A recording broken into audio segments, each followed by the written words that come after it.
Hello, and thank you for joining us for the first episode of the Proshot Junior Hockey Show. I am Tyler Raines, along with my co-host Cameron Capobianco, and my dad, David Raines, for the first episode here. So without further ado, let's get into it. Dad, how you feeling? Hey, pretty good, Tyler. Nice to be finally on your show after you've done so well in the last year and a half or so. So finally nice to be joining you. And it's great to have you. I mean, it's been too long. We were talking about it for a while, and finally we got the opportunity. So it's great to have you. We have a nice father-son duo here, and then just me and the off over here, just like You can be the adopted son, Cameron. How's that? Oh, that sounds amazing. And there we go. Let's get into some hockey here. So we're going to be talking about the Grand Falls Rapids, the Maritime Junior A Hockey League team, who for me personally, has taken me by storm. I wasn't expecting them to do as well as they've been doing this season, and they just completely wowed me. I can't believe it. Well, I think, Tyler, you're not the only one that they've wowed this year. I think a lot of people have been kind of taken aback by the readiness of this team to win. I think Coach Brad McKenzie and his staff have this team fired up and ready to go. But more importantly, the boys are taking it seriously. And talking to the boys, every single one of them has a championship on their mind. And they understand that the support from the town of Grand Falls is huge. And so they really want to bring a championship to this town. And I think this year they're more focused than ever. And that's likely to happen. So. And you mentioned focused, which is like that's something that we've noticed in the last couple of games, especially. They've been on a 3-game win streak from Fredericton when they won 9-3 to Miramichi when they won them 5-3. And then that big crazy game that happened against the Timberwolves again on Saturday where they won 7-4. What can you tell us a little bit about those games? Yeah, well, I think what you're seeing here is the addition of some much needed offense. Tyler Boivin is leading the team and is up there right in the top of the league with scoring. Tyler spent about 100 games in the queue with the Victoriaville Tigers, so he's certainly got that experience. But coming back, he's one piece. Drew Toner's on a tear. Matt McKay is on a tear. You're seeing guys that have the offensive firepower now, being able to put the puck in the net. And that was something that we had trouble with in the last couple of seasons here in Grand Falls. And I think this year they've addressed that problem, and things are going to be much different. And as you're seeing on the score, one thing to mention about, Fredericton, and not to take anything away from Grand Falls, but Fredericton were missing a few key players in that 9-3 victory. But certainly that didn't take away. I don't think that with those other guys in the lineup, Pellerin and such in the lineup, it would have changed dramatically. It might not have been 9-3, but I think the Rapids still played well enough in those, certainly in the last 3 games. But even though all season, you look at their record, they only lost 1 game in regulation. Everything else was in overtime or in a shootout. So they certainly have been able to keep up with the other teams in the league. And do you think that by all of those games that they may have tied or gone to a shootout, you think it's kind of motivated them to try a little bit harder on the ice? How did they get motivated? Oh, I think those games, a lot of those games that they lost in overtime or a shootout were come from behind to force them into overtime or a shootout. And I think that alone has changed the mentality of this team. They don't want to go and come from behind, but certainly when they're playing from behind this year, much different than last year's, they are able to play from behind, and they're able to motivate themselves on the bench to be able to come from behind. And, you look at the Campbellton game in Grand Falls a couple of weeks ago, they were down 6-3 and they came back and they tied it up in the last 48 seconds. Prior to that, I think it was a Miramichi game, or it might've been Campbellton again in preseason, where they were down and they tied it up in the last 10 seconds of the game. So there's certainly no give up in this team. And I think they motivate each other. The coaching staff certainly motivates them, but I think they're there for each other. And that's a huge piece of this team this year. And that's a great thing, because every time you have a tight knit group of people, it really just kind of brings up, I'd say, the face value of your team. When you think of it from all perspectives on the ice, not only your offense, your defense, it brings up everything. Because if you think about, I hate using the Leafs as an example of this, but they were playing for themselves. Last season, we saw that a lot when Mike Babcock was the head coach. They were playing for themselves. They weren't really interested in, you're my teammate? Okay, cool. We'll win this together. This is the difference that we're seeing with Grand Falls, is the fact that they want to win as a team, and they genuinely care about their teammates. And that's one thing I think that you've noticed with the leadership group is that they really do care about their teammates. Well, the one thing about the leadership group this year, and I think if anyone saw the video on that I posted up on the YouTube channel that we have, the Rapids Rap channel, um, there's a number of any player on this team could be part of the leadership team. That's the thing. They've got a team of leaders that are not afraid to step in at any given moment, any given time. Just because you're wearing a letter on your jersey doesn't mean that you're the only leader on the team. And I think that people have seen that and people are reacting to that. The other big thing I think to their success, and we didn't touch on it, I failed to mention it a few minutes ago, but the other big thing is you look at the penalty minutes on this team, and they're way down. They've typically struggled with penalties, and that obviously when you're playing shorthanded for a lot of the game, you're going to put yourself in a position where other teams can capitalize on that. And this year they've done very well to stay out of the penalty box, and their power play is ridiculously good. 53%, I think, or something in around that range on home ice and 50% on the road. The crazy number. That's how you win the championship. There you go. Good special teams, good defense, and good offense. That's how you win championship. Well, goaltending, you gotta give a nod to the goaltenders. Demadia and Boyd have been pretty good. Those guys are the 1-2 duo. They're certainly, they love what they do. They're a lot of fun, and they are a big motivating factor for this team. That's for sure. There you go. That's perfect. When you talk about guys like Tyler Boivin, Drew Toner, Carter McCluskey, and guys like Matt McKay, who are all the top 3 or top 5 in the league scoring, how much do they contribute to the team? What do they mean to this team, really? Oh, I think, like I said, they're pieces of the overall puzzle. Carter stepping in and doing what he's doing this year, phenomenal. He got honorable mention as the rookie of the month for October, November, which is great. And, only second to Joshua Nadeau up in Edmonton, and who's also on a tear. He's a phenomenal hockey player. So, you look at Carter, and Carter's one of those guys. He's quiet. He's unassuming. He comes to the rink every day. He does his thing. Matt McKay, same thing. He comes to the rink every day and he does his thing, but he's not the guy who you're going to hear out, boisterous out in the hallway. But that's the thing about these guys. Drew is very loud. Drew's the guy, if you're at a game and you hear somebody yell on the bench, more times than not, it's Drew Toner, but that's what he's there for. And that's what he does well. And I think, like I said, each of these guys are a piece in the overall success. I don't think you can point at any one guy and say he's the reason or he's the reason. I think they're all part of the reason.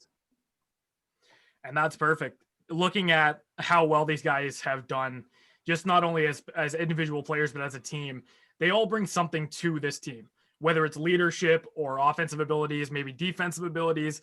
Zach Arsenault's cannon-like shot that he uses from the blue line, they all bring something special. It's really going to help them in the long run. And speaking of, let's look at the games that are coming ahead. You've got 2 games against Edmonton, 1 game against Campbellton, and then a game against Fredericton. What are we looking at in those upcoming games? So I think what we're looking at is a team that's motivated here in Grand Falls to bring home some more points. Edmonton, obviously biggest rivals in the area.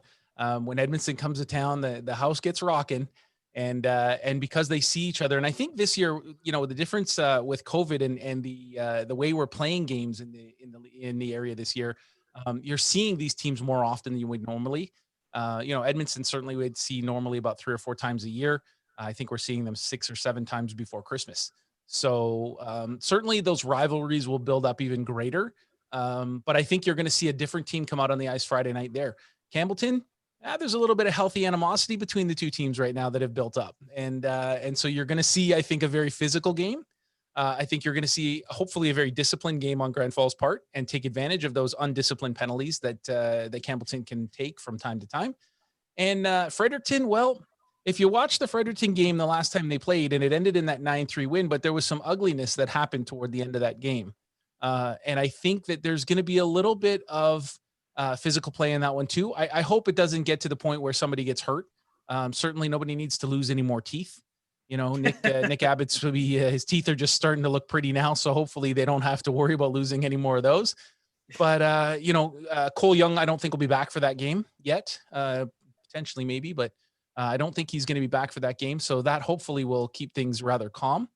But I think that you're going to see a team that's focused, motivated, and ready to play each and every game. And sometimes the Rapids this season have come out a little bit flat in the beginning. But I think there's been a lot of work on that. And watching Coach McKenzie and his boys in the morning, there's a lot of work on starting on time. I hate to use that Babcock phrase, but it's so true, right? Start on time. And when you come out and you start on time, good things happen. Absolutely.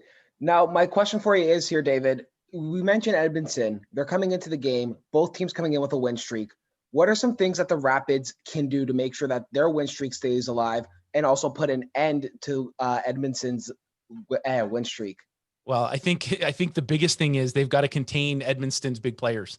You've got Nadeau there.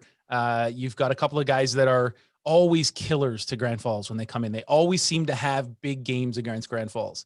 And I think that's one of the things. They've got to play good defensive hockey. They've got to play smart defensive hockey. And on offense, they've got to take those shots. They've got to, the Edmonton goalies, as good as they are not unbeatable. And certainly we saw that in the last game against Edmonton. I mean, we had some, there were some, I'll call them questionable goals that the Edmonton goalie let in. Maybe he was a little bit shaky, but we've got to put the puck on the net more against Edmonton. And I think you'll see good things happen there. And there you go. That's a perfect example. I think that it's going to be a bunch of entertaining games coming in the next 3 games, and even further than that, with the way that they've been playing, especially, it's going to be a great rest of the season, and we're really looking forward to it. That's something that. Yeah, I think you and everybody in the Grand Falls area are certainly excited about this team. Obviously, COVID has put a bit of a wrench into the number of fans that can attend the games, but I think the fans that are there. Certainly are loud. The one concern that I had, especially being kind of the voice of the Rapids during the games, the in-game hosting, was getting the crowd motivated and pumped up and loud. And people have started to come around. Those masks in front of people are not muzzles. They don't have to keep you quiet through the game. You can yell through them. They're only made of fabric. And the louder that the fans are, the more the team reacts. And so I think that, the town of Grand Falls is behind this team. Everywhere you go, somebody's got a sign, "Go Rapids Go," or they got a flag, or there's, Rapids gear everywhere in town every day long, all day long. You can't go anywhere without seeing something. And so the support is certainly there. And I think the excitement is unreal at this point. And as long as the boys can keep rolling, I think we got some good things that are coming our way.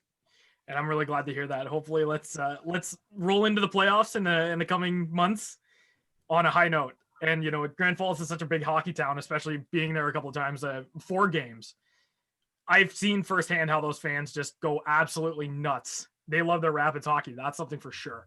We have one of the loudest rinks in the building. The other coaches that come into the building are blown away by, the number of fans that we fit in our building and the loud nature of our fans. They are certainly blown away by that. So, yep, it's there. Absolutely. All right. Thank you very much for joining us, Dad. And it was a pleasure to talk about the Rapids with you. We wanted to thank you again for joining us, and we will hopefully have you back soon. Awesome. Well, good. And Cameron, you behave yourself, and maybe Santa Claus will bring you something nice at Christmas this year too. I'll try my best. All right, guys, you take care. All right, you too. And there we go. So that was the Grand Falls Rapids in the Maritime Junior Hockey League with my dad, David Raines, who is that was amazing right there. That was perfect. That was perfect. Pretty good, and Santa will bring you something good. That was perfect. But yeah, that was our Rapid segment. So overall, Cam, I thought they did really well. They've been just such a tremendous team to watch, full of workhorses, full of leadership players. There are so many great things about that team that I absolutely love, and I'm looking forward to watching them go through the rest of this season. Yeah, we got tomorrow. Their win streak could stay alive. They go up against the Edmonton Blizzards. What time's puck drop again, Tyler? I believe it's 7:00. 7:00. And you know what? It's great to see that. Great to hear that fans are actually allowed into the building. You saw it with the NHL bubble. There were no fans. You saw with the NBA, no fans. MLB, you name every league, there are no fans. It's good to see the fans at least in attendance for a few games. The limit must be low in order to that place must be low in attendance. So which is amazing. People can watch it on TV, I assume, in the Grand Falls area, maybe. Everybody, and this is, again, going back to what I was saying earlier, this town loves their team. And back to what my dad was saying a little bit, a couple of minutes ago, you won't see anybody with non-Rapids related stuff. Like, you're going to see a lot of people with Rapids flags on their car, jerseys, hats, scarves, masks. They even made the masks with the Rapids logo on it. Yep. You're going to see all that stuff. That too. They have one of the most passionate fan bases. There you go. They have one of the most passionate fan bases in the league. Now, with that being said, let's move into the OJHL, which somewhat started their season a little bit early. Trenton and Wellington in Yep, the they Hasty started. Pete Cup.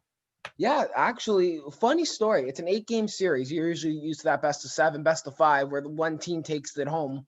But they played to a best of 8, actually, which really weird to start it off with that. Very weird. Now, Yeah. here's the thing. Half their games, I'm just gonna pull it up quickly. But half the games, if I'm not mistaken, there were hardly any wins or losses, Tyler. It was pretty much ties. Yeah, it was. Yeah, even looking at it from the first game all the way up until the end, it was mostly ties. It wasn't wins or losses. It was very It close. was it was very close, a very high scoring throughout the entire thing. It was amazing to watch and that stuff. Exactly. And one of the things that I will say is that both teams have been very entertaining throughout the entire series. One notable player who I'm going to mention is the goalie for the Trenton Golden Hawks, which is Mississauga Steelheads goaltender Joe Ranger. Exactly. And he put up a crazy shutout in I think it was game 3 or 4 of the tournament. Yep. Well, game. Give me a sec. Actually, I believe it was either game. What's it called? Game 4 or game 3 or 4, if I'm not mistaken. He gave a shutout. But anyways, that wasn't the only hockey to be played between the two teams, as there was also Whitby and Coburg have played as well. They started their preseason. Yep. And Lindsay and Collingwood have also played the Colts. Or sorry, now the Blues. I'm used to saying the Colts now. It's the Blues. It's the Collingwood Blues. Like, it gets me every time because I'm just like, every time I go to talk about Collingwood, I'm just like, oh, the Colts. And then I'm just like, oh, no, wait, I got to correct myself. It's the Blues now. It's the Blues. And they have half the Oakville Blades staff. They have former coach Mike Tarantino. Yeah. They have a lot of players. Former GM Jordan Sellinger. Pretty sure they just took half the Blades roster and staff and was just like, hey, new team. Hey, come to Collingwood. But you know what? The Blades are still going to play amazingly well this year. I have high faith in them. You know what? If COVID didn't happen, everyone was thinking they could have gone back to back. This team was would have been right from perfect. the get-go. Exactly. Sorry to interrupt you there. No, I know absolutely. that even from last season, they showed the potential to go back to back. You know, guys like Jack Ricketts, Harrison Israels, who was perfect on the power play, amazing offensive forward. They would have gone back to back. They were playing, yeah, exactly. Will Barber was solid throughout the entire season and through a lot of the playoffs the year before. And another big part of that was adding a key part to that team was a former NHL coach in Jamie Storr, or there you go, NHL player, not coach. Former NHL goalie. Like, he knows how to get his team motivated, and that's one of the things that I love about that. And he obviously, with his goalie experience, with the two guys he has, Will Barber and Adam Harris, he probably would give him lessons saying, okay, here's how I learned. That's what the great part about having a former player as a coach is. You learn from them. You learn from what they did. Exactly. And I mean, it's great to have that experience because, I mean, anytime you can have an NHL veteran or somebody who's been playing professional hockey for years come onto your team and teach you new stuff, it's perfect. It's just the perfect thing that you need, because you're not only going to develop your team into a better team and get better winning habits, but for the individual player side of things, you're going to develop their game as well. Absolutely. And it's perfect. Let's jump into, before we go on, we can come back to the Wellington Trend series, because that was the big talk around everything pretty much, was that Wellington Trend series, the Hasty Pete Cup series. Yep. But let's just quickly jump into the OJHL return to the rink, like we saw earlier. Yes. Now, I've been getting recent updates with regards to this. With Toronto in the gray zone, St. Mike's Buzzers, Toronto Junior A Patriots, the Toronto Junior Canadians, and the North York Rangers. And I'm kind of betting on it. I did not hear anything about this, but the Mississauga Chargers. I was going to say, because Mississauga's in lockdown too. So I don't think the Chargers are going to be taking the ice anytime soon. And with Port Credit Arena closed, that's where they play. You can't go anywhere. There is no team from none of those teams that I mentioned have taken the ice yet. And there you go. And I think, I don't know for sure. Has Oakville gotten on the ice at 60 Mile Oakville yet? has gone on the ice. Yeah, okay, Oakville has gone on the ice. And you could see a part of that new return to the rink rule is that approved bubble face mask. Now, I saw players wearing this last year too, before this pandemic even started. I've seen players wear that mask, and you've seen it before with injuries and that stuff. The fishbowl. Guy's face. Yes, the fishbowl. To protect the guy's face, they wear that full mask. They don't wear the cage. They wear that full face mask. And even strangely enough, Tyler, You know how if you go somewhere public and that stuff, you would have to wear a facial covering, like a mask. Yeah. Players, if you watch that Hasty P Cup series, or if you look at their Instagram with those photos from Wellington and Trenton, They're all you see wearing them masks. they're wearing masks underneath their face, their fishbowl. I find that kind of interesting, and I'm kind of wondering how they were able to breathe that way. Because I mean, That's- if I were playing and I had to wear the fishbowl, that's fine. You know, kind of stylish, like the look of it. No, nobody likes a fishbowl. But if you had to wear a mask on top of that, and you know you're skating constantly, you're moving fast, it would get a little bit tough to breathe, I would imagine. Oh, absolutely. Yeah. Especially if they're playing like on a long time limit. Like let's say you're playing, I don't know, 2-3 minutes. That still would get irritated and that stuff. I know players probably don't go that long on the ice for like 3 minutes, but sometimes you never know. If you have to get a back check in and your team's already making the shift over, you got to get back there. You're the only one on the ice. Exactly. And I mean, it'll be interesting to see how the rest of the league will play like that when play comes back. Yeah. But it's a little bit interesting to see the fact that they were all wearing masks on the ice. It's dad a mentioned concept. And yeah, go ahead. Yeah, I want to actually bring up one thing before I forget. Yeah, Your go ahead. dad mentioned this is and we were just talking about it earlier, the low attendance and fans.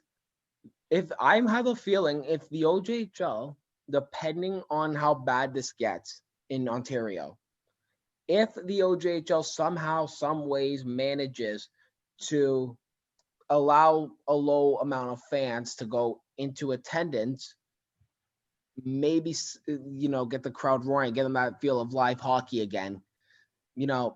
Hopefully we see that happen. Maybe they look at the NHL where the Rapids play and take a page out of their book. But right now, with the numbers as high as they are here, it's looking like there won't be fans in attendance, but nothing was said yet. Yeah, I mean, it'll be interesting to see because I mean, and you have to take into consideration they're in different zones, right? Yeah. So Grand Falls, they're able to let their fans in because they're not quite in the red zone yet. They don't have many cases at all. I think in the actual town of Grand Falls itself, they only have one active case so far. I could be wrong. Don't quote me on that. But they don't have a whole lot of cases in New Brunswick. So I get that.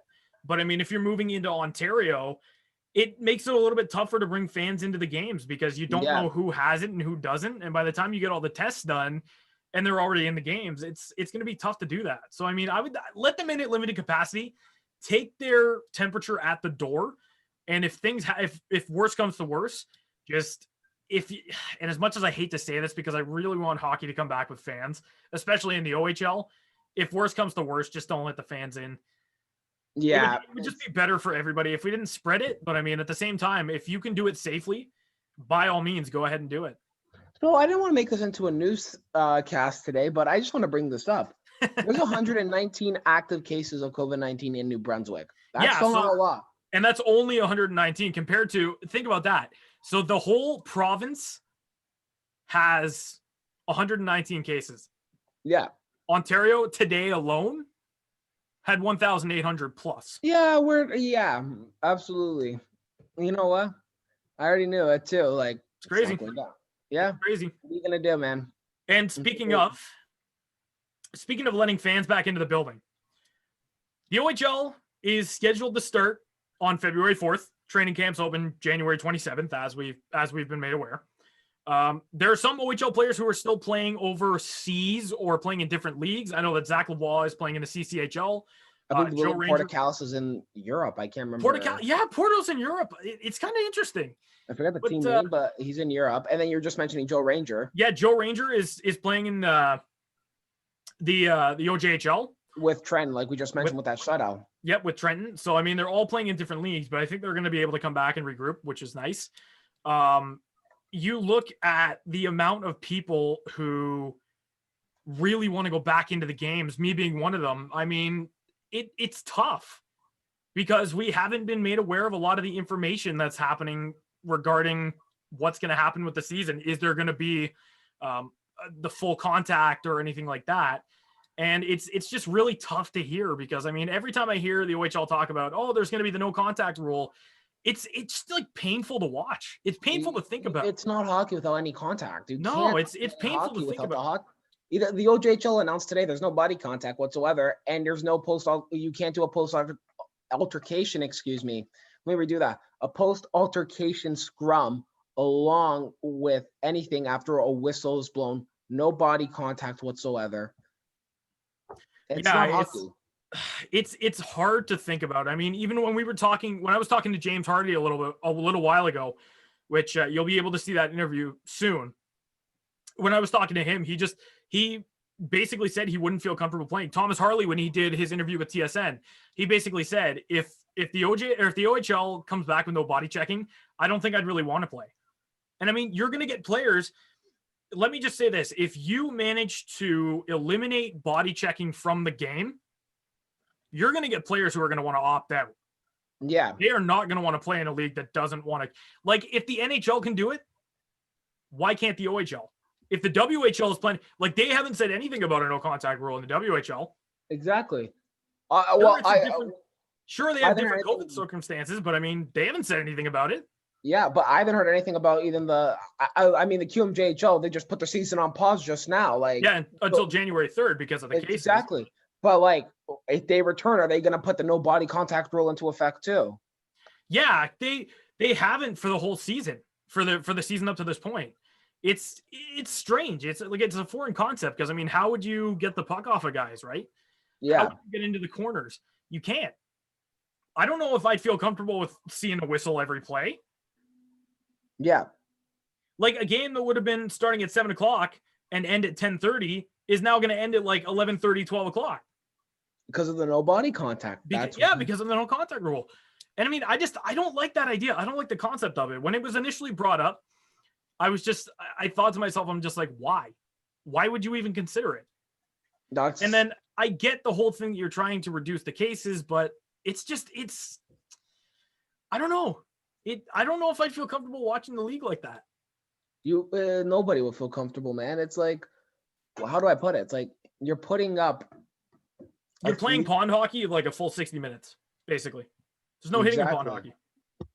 You can't just live with that. Yeah. And it's tough. And I mean, one of the things that I was concerned about as well, let's move into this. One of the things that I was kind of concerned about is the 3 American teams. You got Erie. How are they going to play? Erie, Saginaw, and Flint. How are they going to play if the border's going to be closed? Well, they might have to do the same thing that the Junior Sabres did. The Buffalo Junior Sabres decided to opt out of this season for the OJHL. Yeah. And I mean, here's the problem. I mean, there is a lot of financial stuff that goes on with these teams. I'm not even going to get into that. But I mean, I know that a couple of years ago, the Erie Otters filed for bankruptcy because, they were losing money left, right, and center. And I mean, my fear is if these teams can't play, that's eventually what's going to happen. They're either going to have to fold their franchise or relocate because they just can't afford it. Exactly. And that's really what hurts because I mean, Saginaw is such an amazing team, right? And just the fact that they probably, well, I'm not going to say probably yet, but they might not be able to play. That hurts because they're as much of a part of this league as any other team is. Exactly. Teams like Flint, who made an impact in the West Division last year. Yeah. Anyways, let's get into, because we could spend a lot of time talking about the CHL, but we don't really have a lot of time, or the OHL, we don't have really a lot of time to cover it right now. Yeah. But let's get into the CHL, and mainly let's talk about the Memorial E-Cup, which started on November 28th. Yep. We had obviously just recently, the Mississauga Steelheads, Ty Collins beat Xavier Medina of the Windsor Spitfire 3-1. Yeah, it was a crazy game last night. I know that, Ty Collins he's a crazy player when it comes to NHL. You would have thought that a lot of these guys is just like, oh yeah, they're going to have it easy because they're good at the game. But guys on another level. It was a very close game. I would say I challenged Ty Collins to a match, but I'm pretty sure he just whipped me so hard around that I wouldn't even know where the hell I am. There you go. Yeah. And it was a pretty close game for the most part. Mississauga was leading. It feels so weird saying that now because it's on NHL 21. So, yeah, Mississauga was leading. Ty Collins took the lead for most of the game. Until it was 2-1 in like the last 5 minutes of the third period, and then Ty got the empty net goal. Mississauga moves on to round 2. It's pretty entertaining. I have to say, and I mean, I never thought that I would ever say virtual hockey is really entertaining to watch, especially on like a tournament like this. But I mean, it's been pretty cool. It's been really cool. Absolutely. Looking at the round 2 schedule, it's pretty wacky. I mean, you've got in the WHL, you've got Winnipeg and Tri-City going up against each other in second round, Saginaw and Swift Current, Hamilton and Brandon, and then you got Blainville moving on to whoever they're going to play. I don't know if they've determined it or not. I could be wrong, but Blainville's going to move on there. Mississauga plays Barrie. That's like always a classic matchup. Rouyn-Noranda and Victoria. Vancouver and Oshawa. North Bay and Sherbrooke. And then that's basically, and then you move on to, there are a couple of games that haven't been completed yet, but Baie-Comeau won against Drummondville. So they're moving on to round 2 against Prince Albert. Against Prince Albert. And they won in overtime, if I'm not mistaken. Yep. And there are more games tonight. There are more games coming up tonight. Like, you've got Bathurst and Everett, Kitchener, Kelowna, Sam Cosentino versus Moncton. Yes, you heard that right. Is that a new CHL team I just never knew about? Sam Cosentino? He bought his own team. We'll put it that way. He bought his own team. Attaboy, Sam. Yeah, they bring in, it's pretty cool because they bring in guests to play in the tournament. So Sam Cosentino is going up against the Moncton Wildcats, which I think is going to be pretty cool. That one actually is on Saturday, I believe. That one's on Saturday, yeah. So round 1's going to wrap up by December 5th, and then we're going to move on to round 2. So there's still quite a few games left to play, but you know, there are some really entertaining games that have happened in this tournament, and I recommend that if you haven't seen them already, go and check them out on Twitch. I'm pretty sure they're on video on demand. It's definitely really entertaining, and I never in a million years would I ever think, oh, you know, I don't know about a Memorial E-Cup. I don't know how that would work. It's working pretty well. It's working pretty well. So with that being said, yeah, check that out. Definitely check that out. Yeah. And we'll keep you posted with the link in the description to the tournament and basically what games are coming up, what games you should be excited for. I'm going to be excited for Cause and Moncton. I'm probably going to be excited to watch the newest team in the OHL, the CHL, whatever league he's plays in, Sam Cosentino. There you go. So with that being said, let's leave the listener off with a question. So first off, this is a two-parter. First off, how do you feel about hockey returning? Do you think that there should be a season? Do you think they should wait till next year? What are your thoughts on that? And the second one, did you enjoy this episode? And if the answer is yes, don't forget to hit that subscribe button. Follow us on Instagram, Twitter, YouTube, and everything that you can find our podcast on. And we will see you in the next one. I'm Tyler Raines. Wait, Tyler, sorry, before the sign off. Yep. Gentlemen, I have a little surprise for the Proshot fans. I'm still waiting for this confirmation, but there might be a big interview for all you Leaf fans out there. Tyler already knows what I did, but we're not going to say anything until I have the permission. I'll leave you guys with a little hint if you guys want to know. He is a former Leaf captain. That's all I'm leaving you with. And there we go. So with that being said, thank you very much for listening. If you liked the video, don't forget to hit like, hit subscribe, and follow us on our social media platforms. I'm Tyler Raines, along with Cameron Capobianco. Thank you very much for listening, and we'll see you in the next episode of the Proshot Future of Hockey Show.